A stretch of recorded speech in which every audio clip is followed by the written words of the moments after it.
and then we're headed out of this area. All right, well, as she mentioned, 3 o'clock did have another surfacing. So there they are. There's that back. So definitely keep watching as we kind of mosey on north here.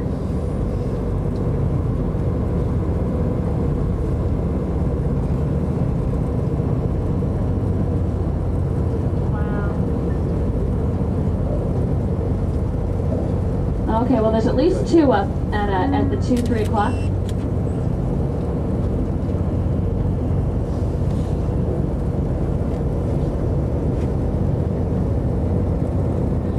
Tail.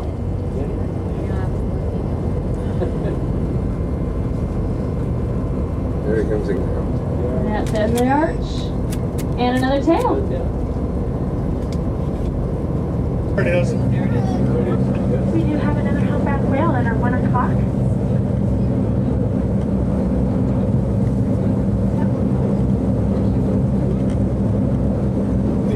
Good eye, good eye.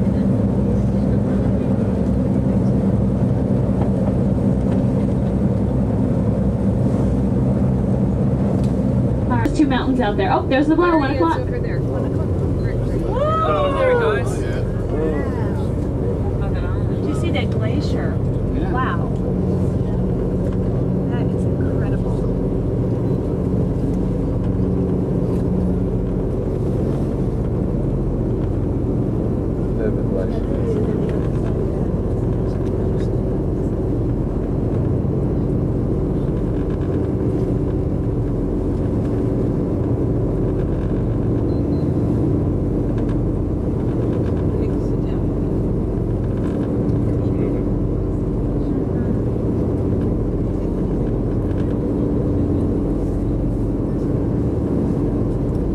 So he's going a bit. I bet he comes up sort of like over there somewhere. Yeah. Because he was actually seen to be We'll have to get him just travelling. He moved from out of there. that glacier there. That'd be cleanest. Did you get the glacier, Dave? Yeah, right there. See it could be. Beautiful. There's a mountain. There's a The glacier's fantastic. Yeah.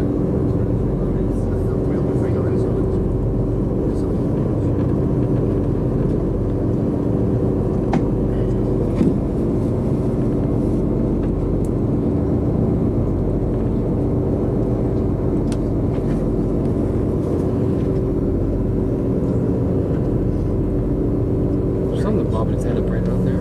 See him? Yeah, he just Did you see him go? barely raised. Yeah. 3 o'clock, is it? Yeah. What's that? He was right now between the 2 rocks. There he is. Yep. Oh, yeah. Oh, he's just only just popped up. Just off the point on the right. He's Yeah, just off that point up. Oh, There he yeah. is. Yeah. teaching.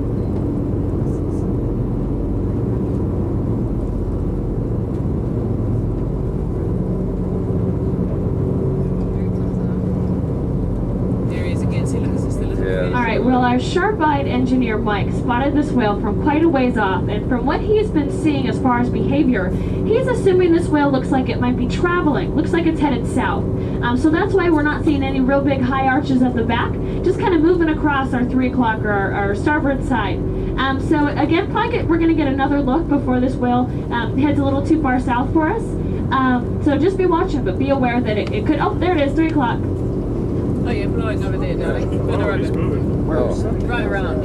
Right around. Further, Where? further. Where? Further. Yeah? Yeah. I'm over there now. Yeah. Is that where it is? Yeah, way over there. Way over there. Oh, crikey. Awesome. He is moving. He's moving. We're about where you're about now, I think. But he wasn't doing anything. That's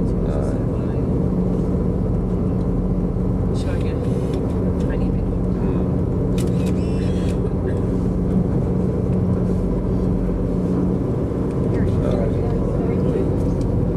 There he Okay, is. look, There he 4 is. o'clock. Oh, tail. Woo! All right. Missed it, David. Got it, baby. Huh? Got it? No, I missed it. Let's focus on the bald eagle. Okay. What did he do? Oh, and Joanna wants me to let you know she is going to be able to show both sides of the boat. So she's going to be able to do a little switcheroo here after we view from the right-hand side. Again, these are called the Stellar sea lion. Something to watch for. Try and look for a physical ear on the side of their head. Also notice their really long flippers. And maybe you might even be able to hear them vocalize, so that's something else to listen for.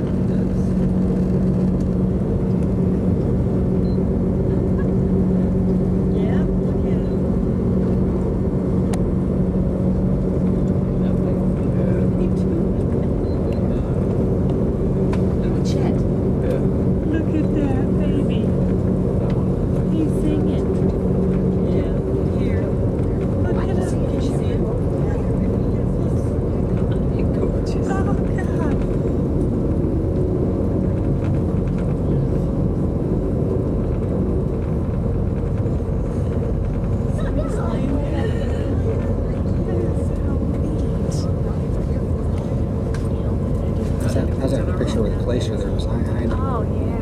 Glacier behind it. No, 12 or 15 feet.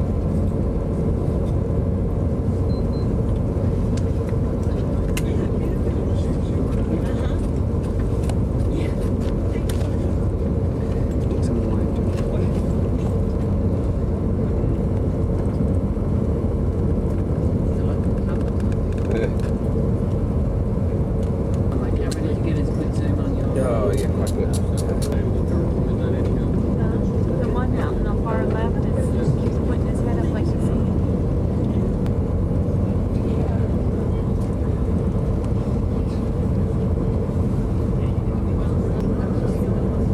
How many of them are there out there?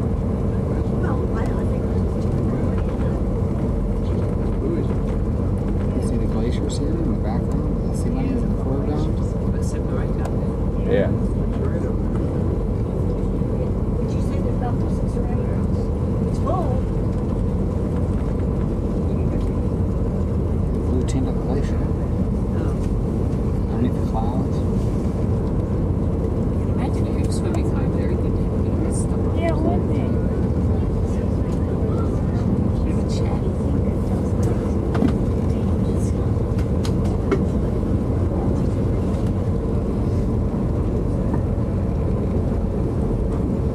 I want to see one get down or get on.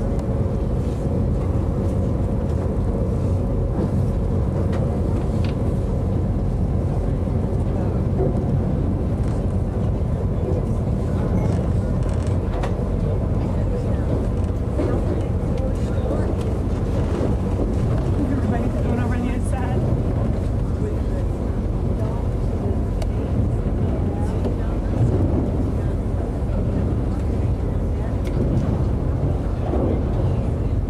I'm sorry.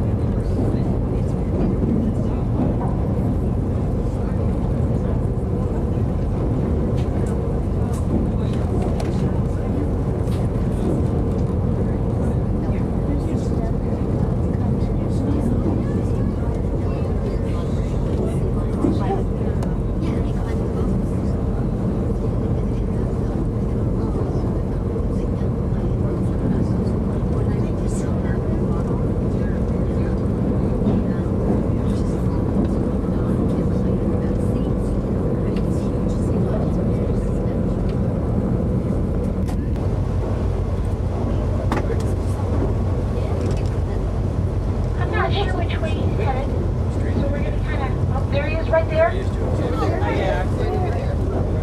We're gonna try and parallel his Right on the edge.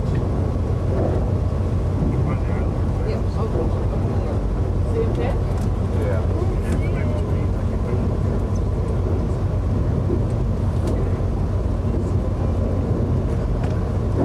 So it's not 12 o'clock, or is it? No, it's oh, there's it. Oh, and we have a second one up right against the rock. In front of us as well. In front of the rocks. A little bit further off. That's an idiot. So this one should be off. Straight ahead. Flow straight ahead. All right, baby.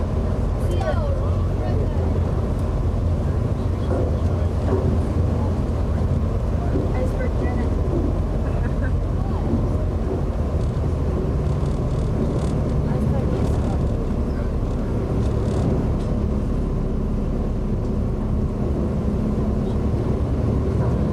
There it is, straight ahead.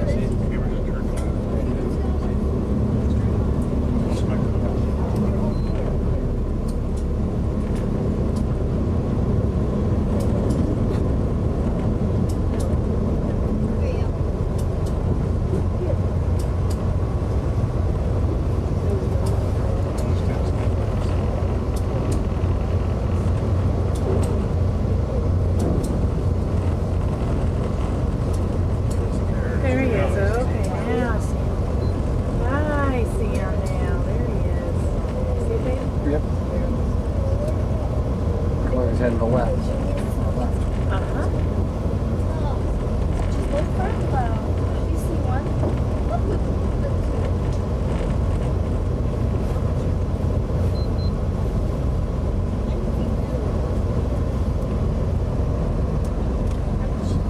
Ooh, there was a big blow. There he is. There he is.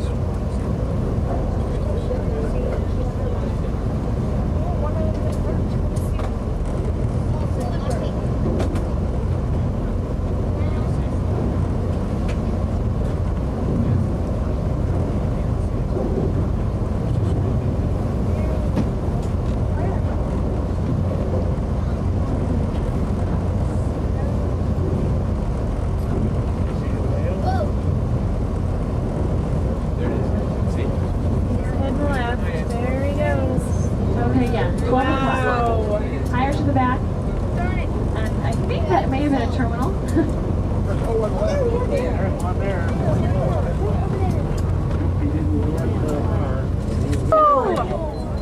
That one was pretty close. Now, I didn't get a real good look, but that did look like a smaller whale to me that was at the 9 o'clock position. There is a chance, because there are two whales here in fairly close proximity, and this one at 9 did look smaller. Oh, there it is. This could be a mother and a calf. Again, I didn't get a real good look, and I didn't get a real good look at the whale we had in our 12. But this one was just off at our 9, and so it'd be really nice to see a mother and calf. Again, it's an endangered species, so whenever we get to see a new addition, it makes us awfully happy.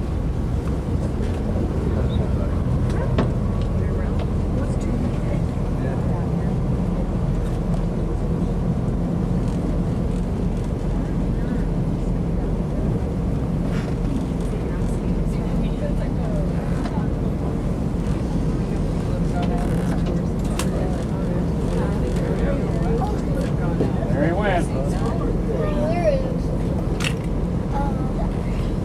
There's another one. How many are there out there? At least two. That one's probably gonna scare us. Where'd they go?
Well, I thought he was right back up. Oh, look at that one. No. Oh, he's in a boat. You got us all excited. There he is. There he is. See, this is what happens when I don't wear my glasses. He just surfaced.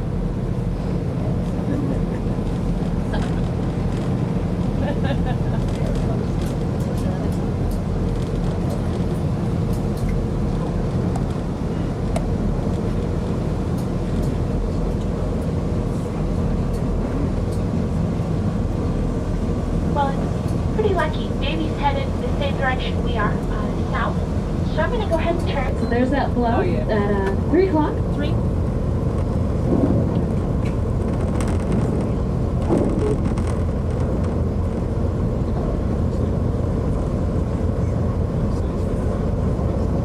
They do tease you though. They're not very. Only they knew how much Well, if time. you kind of follow the migration, you can tell that this calf would have just been born a few months ago in the warm waters of Hawaii. So only fairly recently has it made the migration up here with the moms. And there we go. Looks like, well, I don't know if that was a terminal.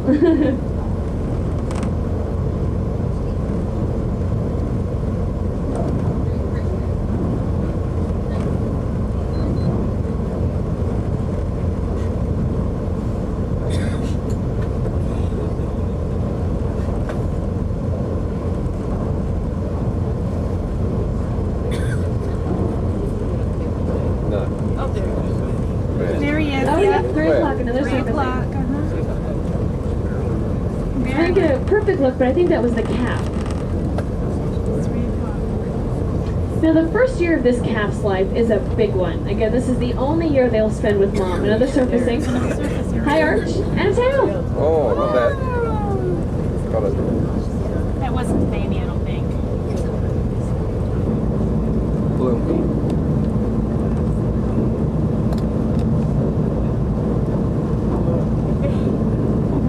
Corey? Who's had a blunt?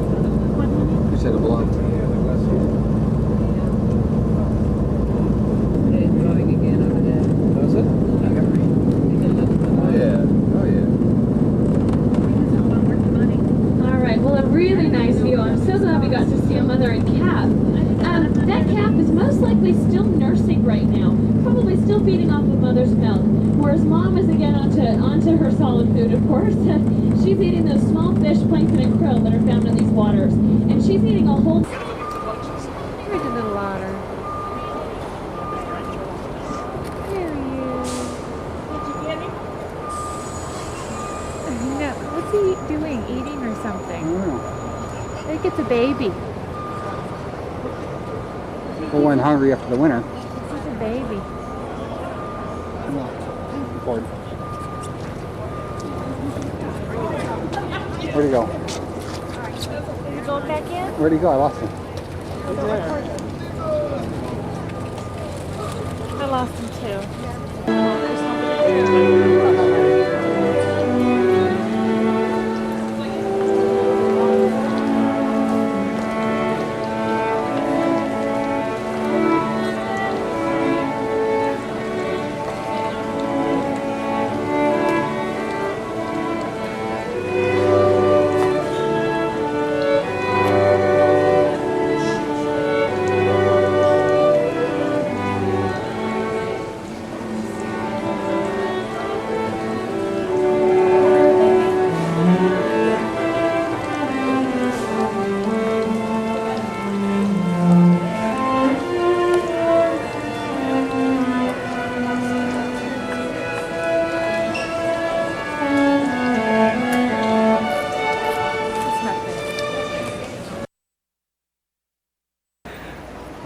Skagway.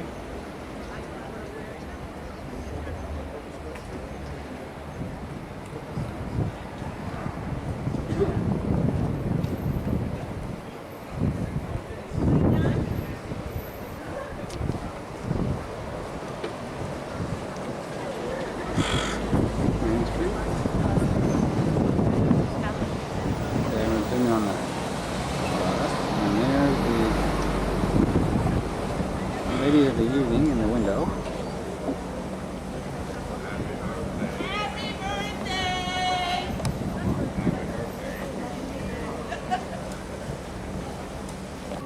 Yeah. Hey, y'all look at the bar. Looks like old black bar standing there.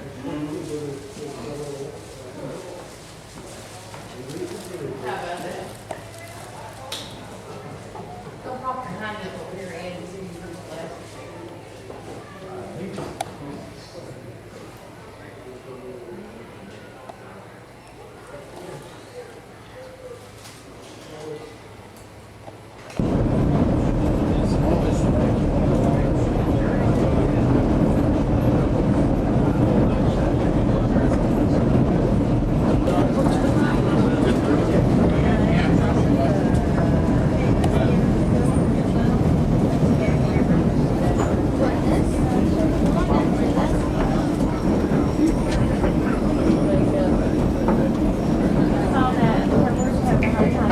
On either side of the tree for a red star-shaped flower. This is the western columbine.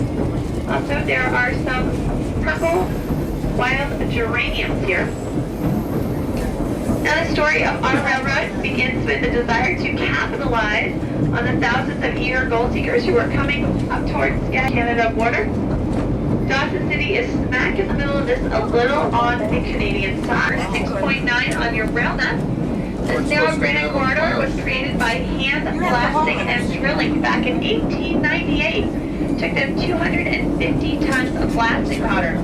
That's more than it took to build the rest of the rail line. It's more than half of that. It only took 450 tons for the rest of it. For all 110 miles. That's right.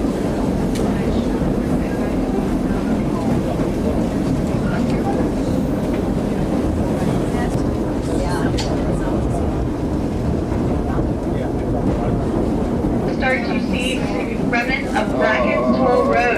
George Brackett was a Minneapolis, Minnesota mayor.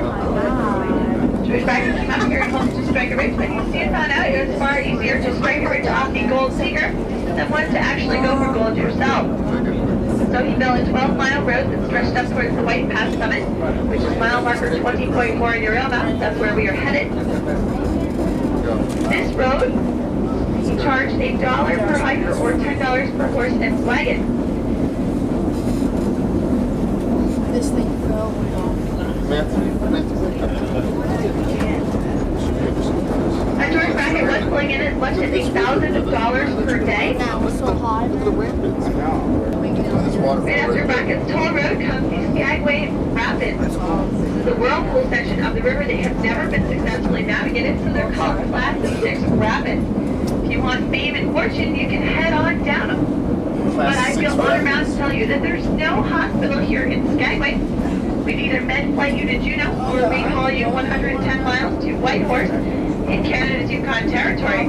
So again, if you choose to do it, let a lot of people know that you're planning on coming by. Where are these Class 6 rapids?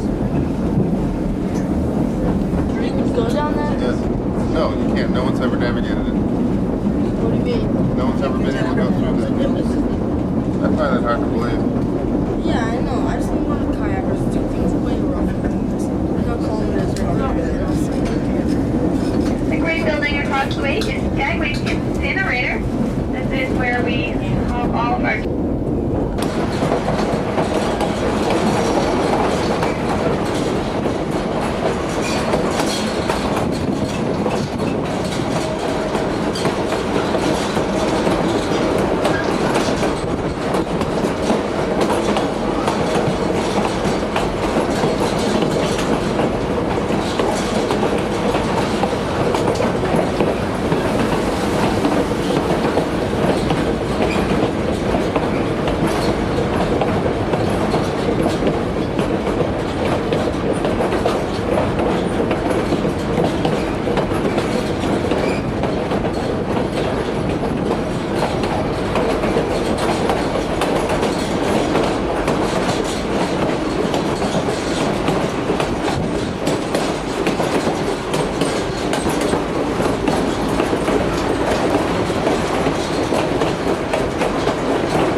slow journey.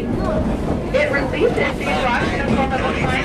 At any given time, only 35 men were recorded having died during the construction of this railroad, and those two were the only accidents. They still lie today, pinned underneath that rock. There was never any effort made to recover their bodies. The other...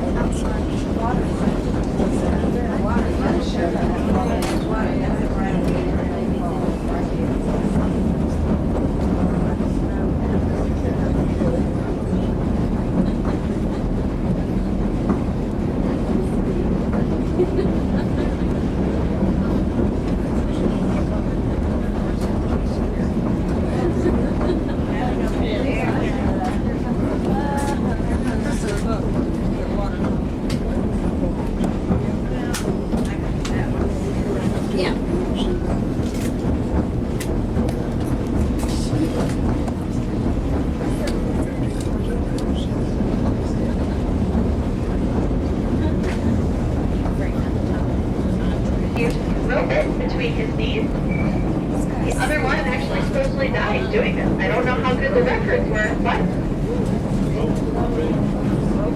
Bridge. Also of note, the men who did this, they Hey, were Renato, look at the bridge. an hour. was considered exceptional pay back then, but take a good look at that rock and tell me how much you would like to do it for.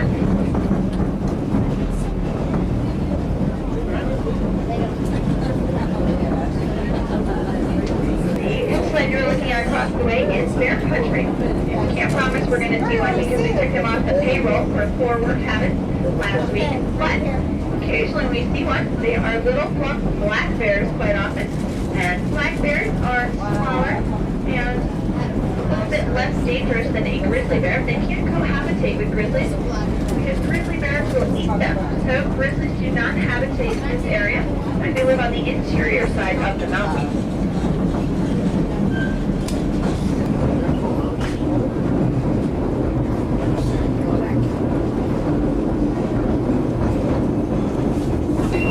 Little valley here is one of your best chances to try and pick out all the different evergreens. They mix right here in Hemlock. This is right where pretty much the deciduous forest leaves us, and we rise pretty much to solely evergreen territory.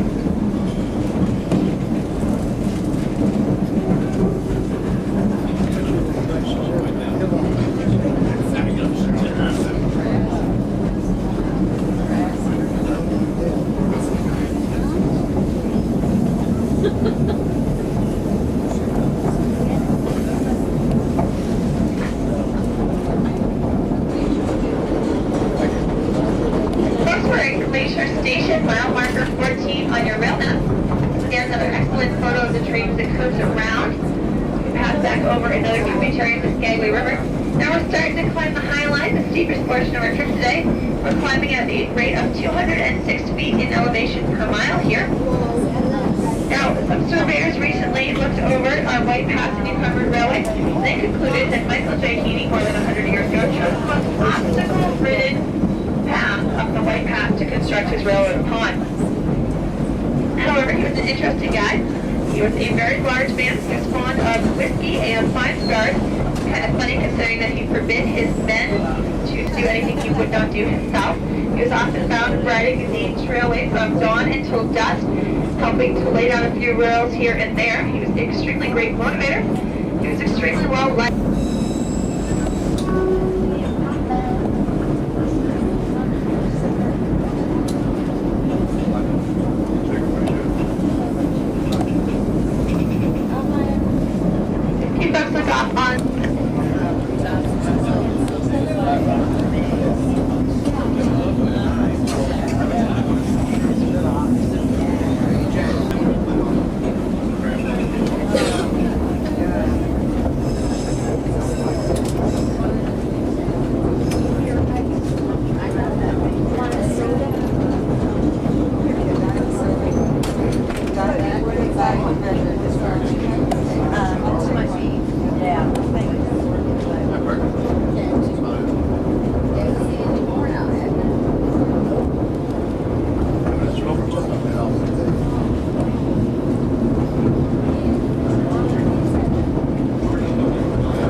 dogwood, also known as the bunchberry.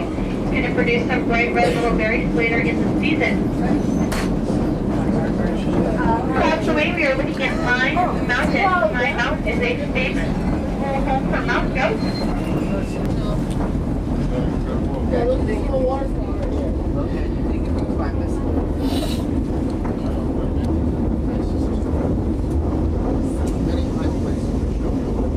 Yeah, but Dad, you understand that. Just turn off. Yeah, but still, there's really far places like that. Area 3. There's another area. Look at that face right there.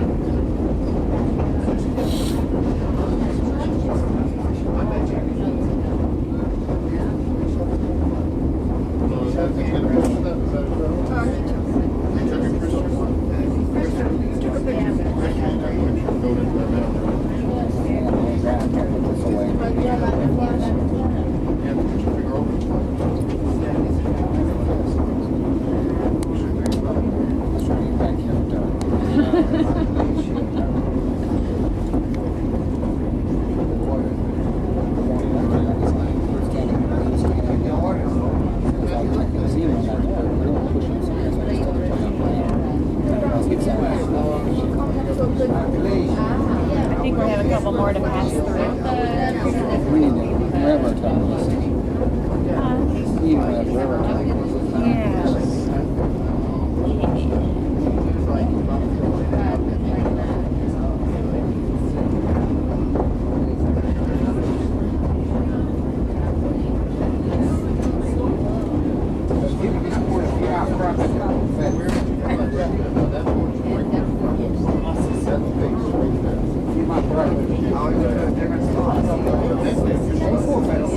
Different spot, you might see another spot. That's good.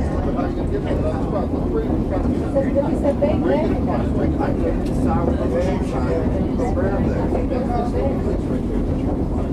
That's straight up. That's the rest of the place that you can't appreciate. It's far away.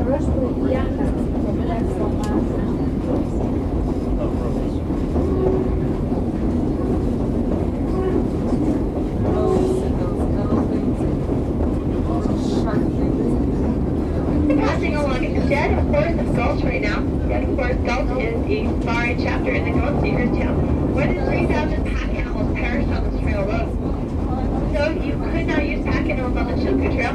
You could hear men bought horses in Seattle for $2 or $3 and shipped them over here to Skagway. They sold for as much as $800 at first. And when more horses came about, they only sold for about $20 or $30. That's still an incredible profit. How many of them drowned in the river, broke their backs under loads of as much as 500 pounds? Many were either still wild or they were in extremely old age. The men who were dealing with these horses had absolutely no idea how to care for them. Also, horse feed was heavy and expensive and many men were not interested in caring for them in any way, shape, or form. This goes to show you that men had no care for man nor beast on their way to the gold field. All they thought about was the riches that supposedly awaited them in Dawson City. Many of them had large misconceptions about what they were going to do. They had no idea that they were going to have to deal with extremely cold temperatures here in Alaska, long, hard journey of carrying a ton of supplies, over 600 miles to Dawson City. And they thought when they got there, the gold would be waiting with their name on it.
On mile marker 18.6, the Steel Cantilever Bridge. Bridge is the tallest railroad bridge of its kind. World in 1901 when it was constructed. It stands 215 feet from the bottom of the canyon. We feel rather lucky that we're not going over today. We retired in 1969. We started carrying very heavy ores from the Yukon mine. We didn't think the bridge could support it, so we created a second tunnel instead that's 700 feet long. So the bridge can be safe to cross with a 40-ton car. It would actually be pretty safe to walk upon. Some of our more ambitious train agents have walked across that bridge on their hikes up here near the summit. I'm personally trying to get up the guts to do that.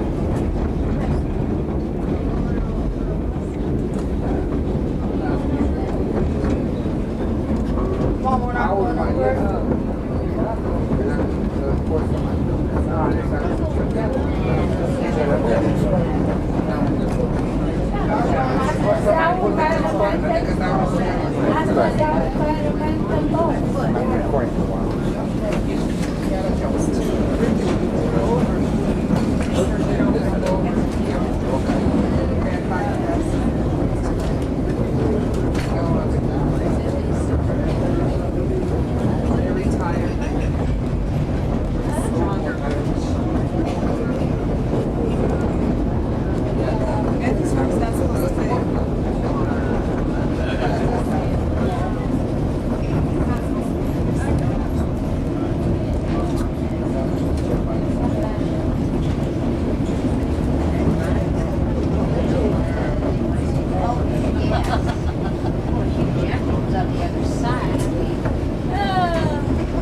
Alright, folks, as we prepare to go into that second tunnel, feel free to pinch the person who pinched you the first.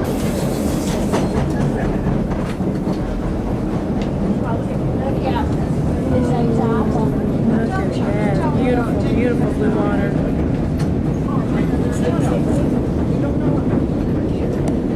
At the hands of a man who did not care about the well-being of his horses. The path shows you just how narrow it was at some point here. In fact, on both the Chilkoot Trail and the White Path flowing towards Lake Bennett on the other side of the summit, up the Yukon River, more than 2,300 miles to the Bering Sea. Many of the trees you are looking at up here, though they look incredibly small, are the same subalpine firs you saw down below. Some of these trees can be as much as 100 years old. Conditions up here at the summit are so harsh that it takes them quite some time to grow. In fact, the snow up here actually insulates them from the wind that whips through here during the winter time. As we pass back out past the international border, those 5 flags are the U.S. flag, the Alaskan flag, narrated by the ex-governor of Alaska. There's some excellent footage of our trip today on it. It shows you the mile-by-mile highlights. It tells you more of our history. It also shows you a little bit about going on to Lake Bennett. It has some footage of our 1899 rotary snowplow working as well.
Cantilever Bridge was guarded for 4 years during World War II by the U.S. Army. Our railroad was leased to them, and the 700th Battalion ran our railroad. They were shipping supplies to young troops in order to build the Alaskan highway system. They guarded this railroad bridge because they knew that anything that damaged it would have instantly put our railroad out of service. They did find a stick of dynamite at the bottom one time, undifused. However, no one was ever found to charge with the crime.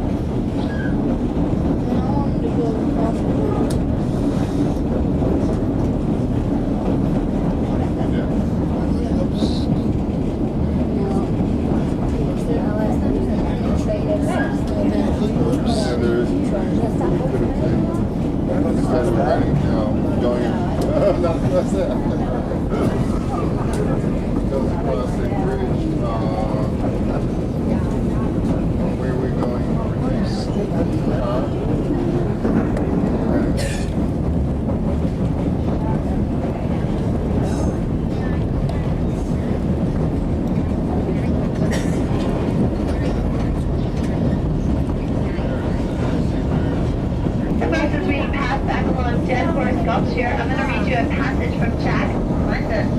Jack London came up here during the gold rush, guiding riverboats on the Yukon River. I do like him and his writing. I bought myself an unabridged copy of his work. This is what he had to say about Dead Horse Gulch. He wrote that the horses died like mosquitoes in the first frost, and from Skagway to Bennett they rotted in heaps. They died in the rocks, they were poisoned at the summit, and they starved in the lakes. They fell off the trail, what there was of it, and they went through it. In the river they drowned under their loads or smashed to pieces against the boulders. They snapped their legs in the crevasses and broke their backs, falling backwards with their packs. In the sloughs they sank from sight and smothered in the slime. They were disemboweled in the bogs where the corduroy bogs turned end up in the mud. Men shot them, worked them to death, and when they were gone, went back to the beach and bought more. Some did not bother to shoot them, stripping their saddles off and shoes, and leaving them where they failed. Their hearts turned to stone, those which did not break, and they became beasts, the men on the Dead Horse Trail.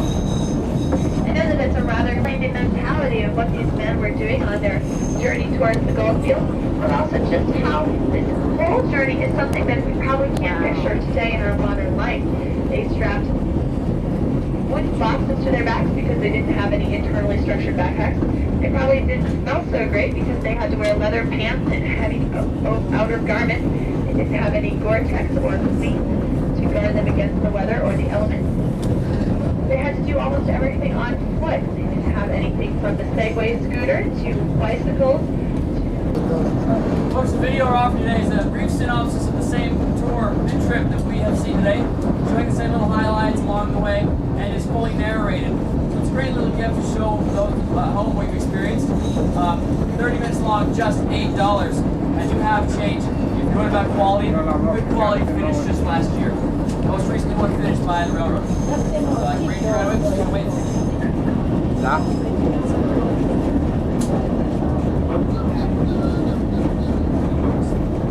We're coming back into view of Inspiration Point here, where you can see down into the Pacific Ocean.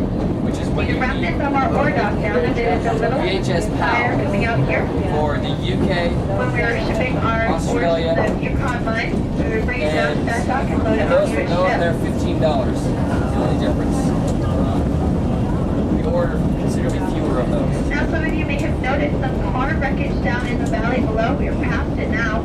But you might have seen what looked like an old Pollard car. It was actually a freight car wheel sticking out on top of the rocks down below. Now that is what's left after a particular snowslide happened. I have a little excerpt from an old engineer's writing about what happened. He was not on the train that day, but this is what he had to say. April 7th, 1977.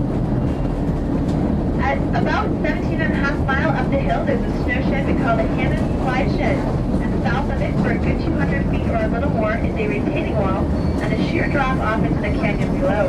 Right in the middle of this retaining wall, 100 to 150 feet south of the slide shed, the slide came down while the freight train was going by and wiped some cars right off into the canyon. The conductor thinks only one car went, but the officers, according to the numbers of all the cars left, there's 3 missing. However many went over, there's absolutely nothing to recover, as the car or cars with containers is right disintegrated and is strewn in pieces right to the bottom of the canyon. They took the 15 or so cars ahead of where it happened to bypass and got cat number 9. down to clear the slide, and there was one car derailed to take care of before being on the way. My crew was held up about an hour. On April 8, 1977, he wrote, "We finally decided that there was two cars the slide got. We can see there must be at least 40 box springs and mattresses scattered all over the canyon from one load, and the other they say was a container of calcium chloride." Well, folks, I can tell you from personal experience, I think I have one of those original mattresses today.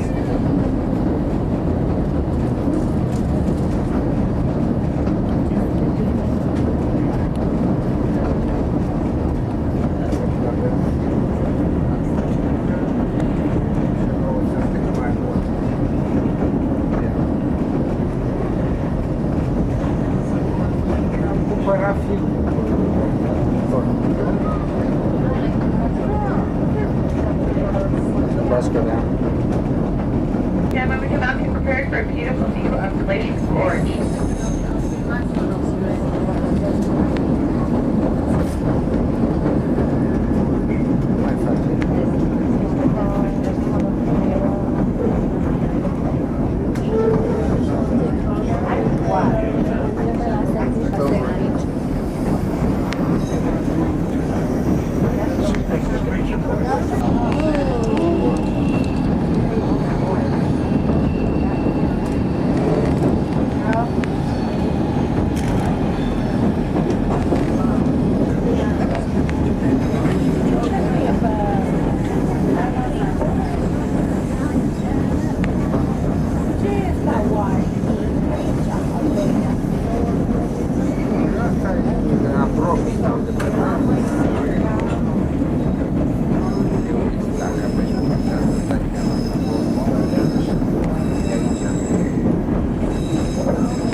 Down below in the valley, there was once a settlement known as White Pass City. It's a bit of an Atlantis to us now because almost nothing of it remains. White Pass City was actually a town of 5,000 people at its height. A place where a stampeder could stop and gather his supplies before he made his final assault on the summit. He said that there's almost nothing left south.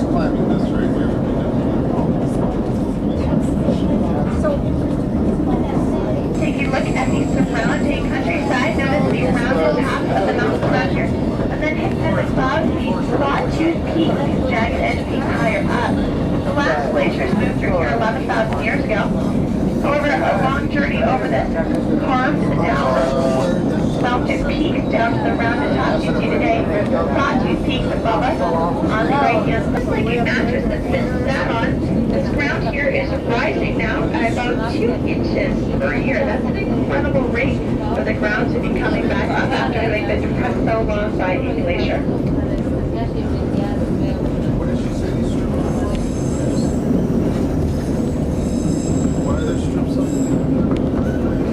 Straight up right there, that's why.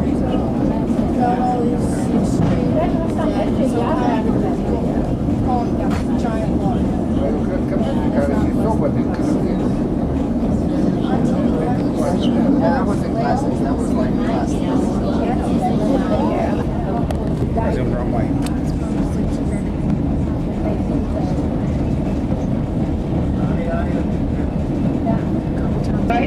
What we could do to improve things for you.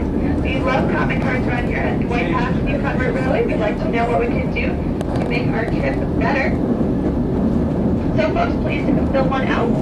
My name is Annalisa and I was your narrator today. Now also on board today were our trainees Shane and Lex. We are assisted by conductor Brian LaFont, brakeman Danny Taddick, and brakeman Mike Stika.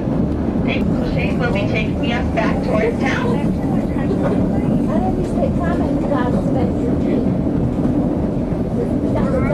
Cards.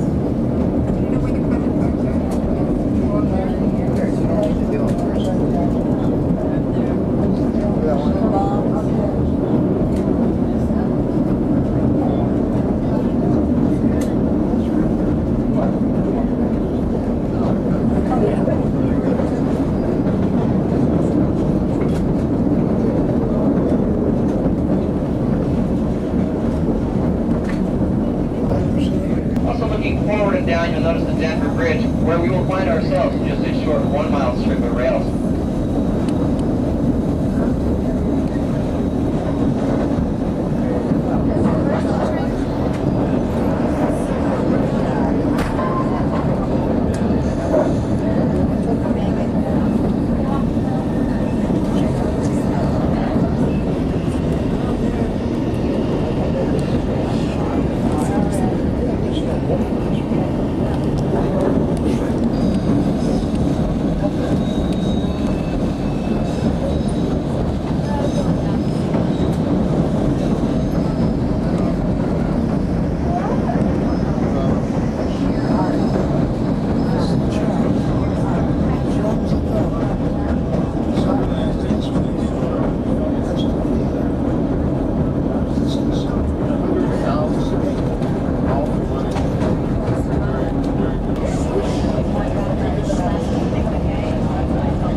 numerous tributaries, and some of these tributaries, especially the Ferris Glacier, which is about 5 miles back, but especially the Ferris, travels through a valley with very steep walls and unstable rock, creating numerous landslides onto the face of the Ferris Glacier, which transports it down and kind of smears it across the entire face of the Grand Pacific.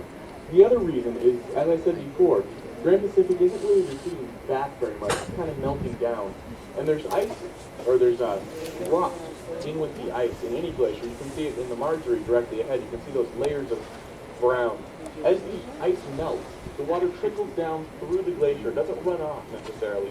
So the dirt is left in place, and it collects on the top of the glacier, creating what's called an ablation moraine. The ice melting down in a glacier is called ablation. So it creates this ablation moraine and collects that dirt on the top of the glacier. The White Glacier, almost directly ahead of us, is the Marjorie Glacier. This glacier travels 21 miles back to its source, high in the Fairweather Range. At the base, it's 1 mile wide, 250 feet tall, and there's about 100 feet below the surface that we can't see. We'll be cruising slowly along the face of Marjorie for about an hour. The captain has informed me that, if possible, you'll try and turn the vessel at about half an hour so that both sides can view the glacier. And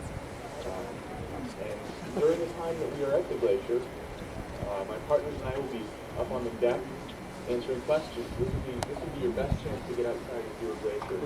Well, it's time for me to stop talking about the glacier and let the glacier talk for itself. So I hope to see you on deck. That's it. No.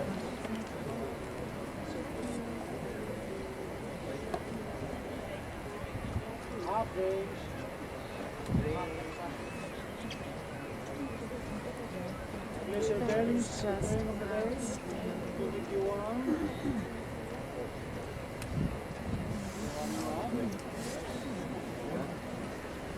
just incredible. Until you come back up here again.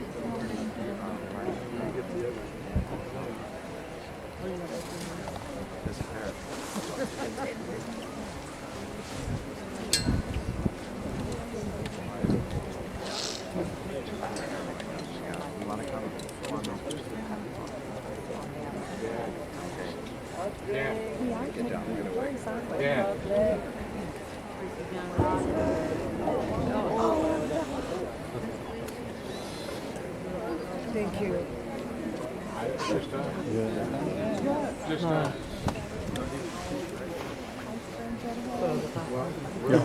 I don't know where anybody else is. Emma G was looking for you.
Mom.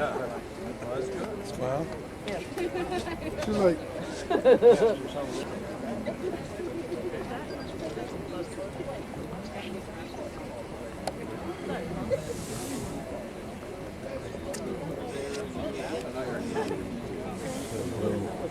blue color right there. no, that's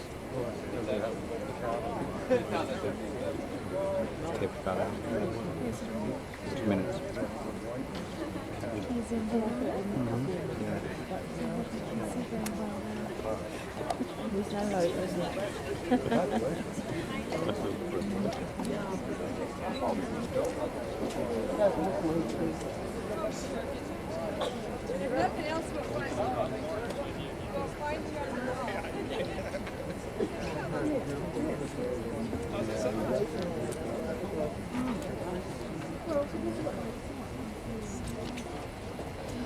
Are you able to see on that screen?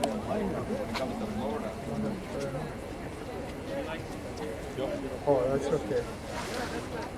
You see nothing there with the picture. That's about it. He's guessing. Well, I guess he's trying to take a lot of good pictures. What's wrong with That's why I take a lot of them. You call them surprise pictures, eh? What's wrong with you? Competition, I take a lot of that.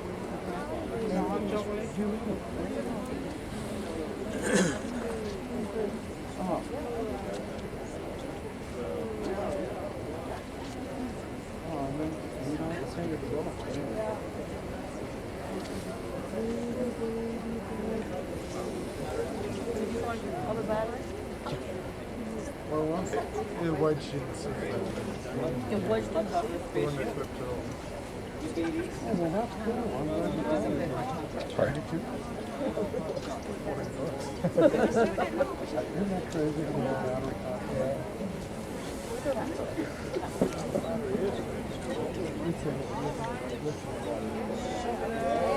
Oh, there goes one. It's going to crack.